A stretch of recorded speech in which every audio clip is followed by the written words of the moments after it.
آج کی اس ویڈیو میں آپ کو ڈرامہ سیریل موہرا کی آنے والی ایپیسوڈ کے بارے میں بتانے جا رہی ہوں۔ آنے والی ایپیسوڈ میں آپ دیکھیں گے کہ انوشا کی سچائی سب کے سامنے آ جاتی ہے۔ اس کی امی بہت زیادہ رو رہی ہوتی ہیں۔ وہ کہتی ہیں کہ آخر کیا میری تربیت میں کوئی کمی رہ گئی تھی جو انوشا نے مجھے اس طرح سب کے سامنے رسوا کر دیا ہے۔ وہ کہتی ہیں اسے تو اسی دن ہی مار دینا چاہیے تھا جس دن یہ پیدا ہوئی تھی، کیونکہ انوشا نے بہت بڑی غلطی کی ہے جس کی سزا اب اسے کاٹنی پڑے گی۔ لیکن علیزہ اپنی امی سے کہتی ہے کہ اس نے کوئی گناہ نہیں کیا بلکہ اس نے تو نکاح کیا تھا، اور جس لڑکے سے اس نے نکاح کیا وہ اس سے دھوکہ دے کر چلا گیا ہے۔ علیزہ کی امی کو جب یہ پتہ چلتا ہے تو وہ کہتی ہیں کہ اگر وہ ایسا کر ہی چکی تھی تو اس نے آخر بتایا کیوں نہیں، اس بات کو چھپایا کیوں۔ یہ بات چھپانے کی وجہ سے ہی انہیں بہت زیادہ رسوائی حاصل ہو چکی ہے۔ وہ بہت زیادہ رو رہی ہوتی ہیں۔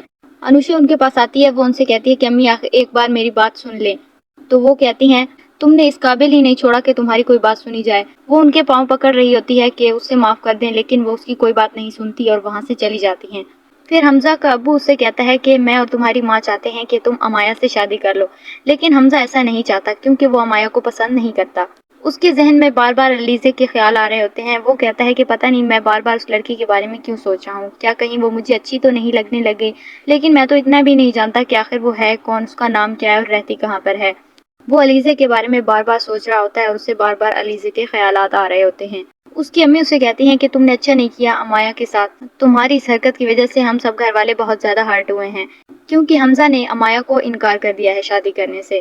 دوسری طرف انوشا بھی اپنی جان لینے کی کوشش کرتی ہے۔ علیزہ جیسے کمرے میں آتی ہے تو انوشا زمین پر پڑی ہوتی ہے۔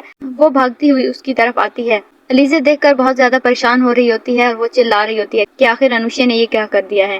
آنے والی ایپیسوڈ کے بارے میں جاننے کے لیے دیکھتے رہیے ہمارا چینل۔